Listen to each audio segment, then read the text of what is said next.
Sizlarda shundaymi? Ha, albatta. Ko'rmas marka bilan birga. Qaranglar, madam Razmerta Ronni yuragidan urgan. Bu yoq.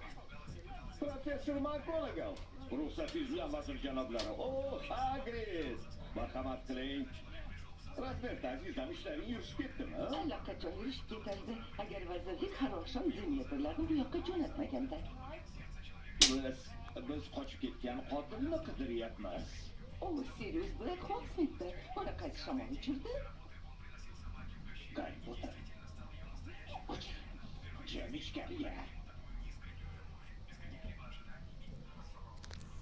Gari, Menga nima tushunardi?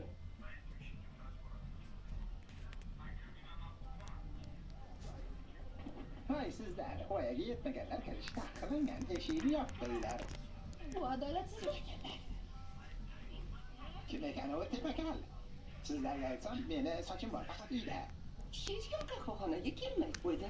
Hamma Demetrlarga to'qnash kelishdan qo'rqadi.